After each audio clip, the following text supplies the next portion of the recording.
What if the mountains vanished overnight? Not just eroded, not collapsed, gone. No Everest, no Rockies, no Andes. Humanity wakes up, and every peak, ridge, and towering giant has simply disappeared. No trace, no warning. Just flat Earth where colossal giants once stood for millions of years. Within hours, coastlines begin to shift. Rivers reverse.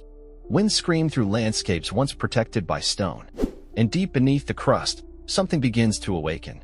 Scientists around the world scramble to understand, but what they uncover was never meant to be found. The truth behind why the mountains are gone is far more terrifying than anyone could imagine. What if they were never real to begin with? Or worse, what if something took them? And if it did, what's coming next? Hit like, subscribe, and let's go. For as long as humanity has existed, mountains have been more than just landscapes. They were symbols of permanence. Unmovable, ancient. They shaped civilizations, directed weather patterns, stored freshwater in glaciers, and cradled entire ecosystems in their shadows. In every corner of the world, from the snowy Himalayas to the red-stoned Rockies, mountains stood as the bones of the earth, until now. In the modern age, we rely on them more than we realize. They act as natural barriers against hurricanes, help regulate rainfall and temperature, and even influence global air currents. They host unique life forms, minerals critical for technology, and cultures that have thrived for centuries.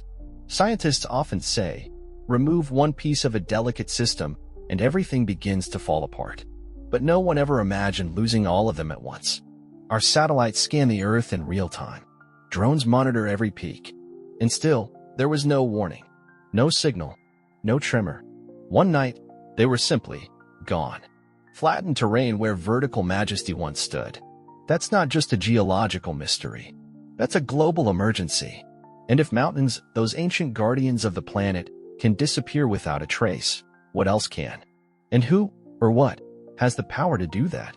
It began with a single satellite glitch. At exactly 3:17 a.m. Universal Time Coordinated, a weather monitoring satellite orbiting over the Himalayas stopped transmitting elevation data.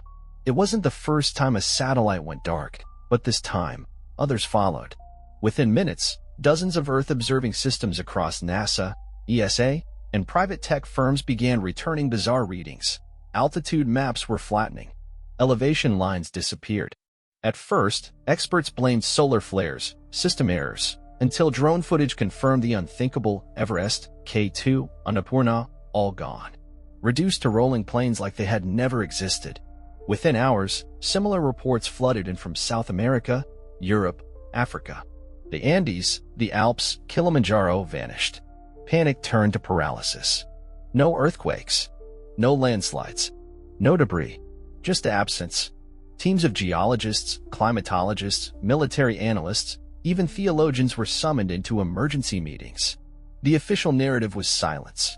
But inside the research bunkers, fear was growing fast. Because buried deep in archived seismic data, there were warnings. Tiny anomalies in Earth's magnetic field, pulse patterns under tectonic plates, signals ignored for decades, dismissed as noise. One report from 1987, declassified only days after the event, mentioned a theory long ridiculed in academic circles. The mountains are not natural. They are containment. Containment for what? Exactly, the file ended there. Redacted. Torn. But someone had known. Someone had tried to warn us. And now, it was too late. Because whatever was held back by those ancient giants was no longer held at all. Within just 48 hours of the mountains vanishing, the world began to change in ways no one had predicted. Wind speeds over the central plains of Asia tripled, with gusts reaching over 180 kilometers per hour, tearing through villages that had stood undisturbed for centuries. In South America, the sudden absence of the Andes shifted the entire jet stream, redirecting storm systems deep into the Amazon basin, flooding ecosystems not built to survive such force. Rivers once fed by glacial melt began to dry. In northern India, over 14 million people lost access to clean water in a single day. Scientists tried to explain it with models and charts, maps comparing before and after elevation data filled every screen in global command centers. But no graph could explain what was happening underground. Seismic activity began rising, not along fault lines, but deep in the Earth's crust, where no known tectonic interaction should occur. These weren't normal quakes. They pulsed, rhythmic, almost like signals. And then came the sound. Subtle at first. A low-frequency hum heard in dozens of locations, always in places where mountains once stood. Locals began reporting strange vibrations in the ground, headaches, nosebleeds. One village in Kyrgyzstan evacuated entirely after their livestock began to panic, running in circles, refusing to eat, dying within hours. But the most disturbing detail came from Greenland, where a lone research outpost recorded a spike in geothermal radiation, followed by a transmission no one could decode. Just static, and something else. A whisper layered beneath the noise. Slowed down, amplified, filtered. One word became clear. Awakened. 3 days after the event, a classified symposium was held beneath Geneva, not by governments, but by the world's leading geophysicists, biologists, and theoretical physicists. What they discussed was not just unprecedented, it was almost impossible.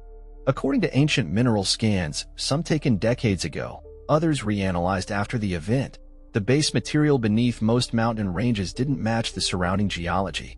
Trace isotopes found only in meteorites were embedded deep in the mountain roots. More alarming, these elements seem to emit radiation patterns in mathematical sequences, prime numbers, Fibonacci spirals, even harmonics. One physicist dared to say it out loud: the mountains were not geological formations. They were structures. Constructed. Designed. But by who and why? That's where the controversy began. Some believed they were ancient machines, implanted to stabilize Earth's climate and tectonics. Others believed they were something darker: prisons, tombs, or anchors, holding something below. The hums, the seismic pulses, the whisper in Greenland, it all pointed to one terrifying possibility. The mountains weren't just gone, they had been deactivated. The Earth, one scientist said, has started breathing again. But it's not the same Earth we knew. And then came the question no one could shake. If the mountains were built, then who built them? And what happens now that they're gone? In the aftermath of the mountain event, every major scientific institution turned its full focus to understanding what had happened and how to stop what might come next. Deep Earth scanners were reprogrammed to penetrate further than ever before. AI models, trained on centuries of seismic, magnetic, and gravitational data, ran millions of simulations in real time. But none of them could explain what they were seeing. Beneath the surface, new voids began to form, vast empty pockets in the mantle, lined with heat signatures that pulsed like a heartbeat. The Large Hadron Collider, reactivated on emergency override, detected a shift in quantum resonance. Something was changing the way particles behaved near former mountain sites. Drones sent into these zones malfunctioned. Signals scrambled. Some never returned. The only footage recovered showed black, rippling surfaces far underground, not rock, not liquid, something else entirely. Meanwhile, linguists began analyzing the whispers picked up in different locations. Multiple languages, ancient and forgotten, layered into a pattern, not random. Deliberate. Like a countdown. But to what? No one agrees. Military satellites have gone dark over several regions, fueling rumors that governments know more than they admit. And one by one, independent researchers tracking the anomalies have begun to disappear. The terrifying truth is, for all our technology, all our data, all our scientific brilliance, we're not even close to understanding what's really happening. And maybe that's the point. Maybe we were never supposed to. As panic deepened and trust in institutions eroded, the world turned to theories, not just scientific, but philosophical, conspiratorial, even religious. Some experts, still clinging to known science, claimed the mountains were formed by ancient tectonic anomalies, and whatever held them together had finally failed. A rare, natural collapse. But that explanation didn't hold, not without evidence, not when the terrain where they stood remained untouched, perfect, smooth, unnatural. Others whispered of something darker, that the mountains weren't destroyed, they were reclaimed, that they were never meant to be part of our world, only placed here to contain something far older than human memory. And now, that seal is broken. One theory, leaked from a black site lab, suggested that our own technology, deep drilling, particle acceleration, geoengineering might have triggered a chain reaction. That we did this. We poked too deep, asked too much, built machines that shook the balance, and woke something up. There were even those who believed the Earth was never truly ours. That mountains were warning signs, scars left by a war fought long before humans walked upright. And that now, without them, the old cycle begins again. But here's the terrifying paradox. If the mountains were prisons, then we've released the prisoners. But if they were machines, what if they were keeping us alive? What if the real purpose of the mountains was to protect something not from us, but to protect us from something else? And now, we're alone with it. In the weeks following the disappearance of the mountains, the world entered a state of irreversible transformation. Atmospheric instability worsened, jet streams collapsed, seasonal patterns unraveled, and entire regions faced extreme droughts while others drowned in relentless storms. Coastal cities began to sink, not from rising seas, but from tectonic shifts that had once been absorbed by the pressure of mountain ranges. Without those ancient formations acting as stabilizers, the planet trembled. Volcanoes once thought dormant awakened. Magnetic poles began to drift faster than ever recorded. But it wasn't just the environment that changed, it was us. Across former mountain regions, reports of mass hallucinations surged, people hearing voices, seeing shapes in the sky that defied physics. In Chile, hundreds reported shared dreams, all describing the same figure, a tall, faceless form made of stone, whispering in languages no one could translate. In Nepal, a strange mineral was discovered, warm to the touch, constantly vibrating, and impossible to move from where it grew. Scientists who studied it stopped sleeping, then speaking, then disappeared. Governments imposed blackouts. Entire regions were marked as unstable zones closed to the public. Satellites were redirected, and one by one, independent communication networks were shut down. But whispers still got out. They say something is growing beneath the earth, not a creature, but a presence. A consciousness that once slumbered, now stirring, learning, watching. And humanity? We are no longer at the top of the chain.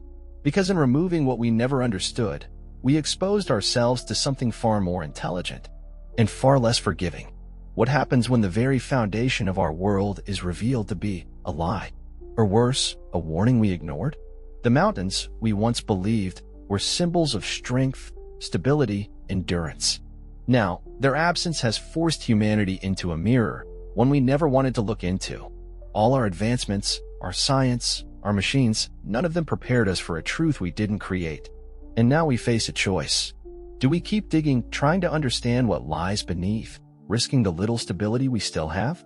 Or do we retreat, accept that there are forces beyond comprehension, and live under the shadow of something older than time itself? For the first time, progress is no longer just a path forward, it's a gamble.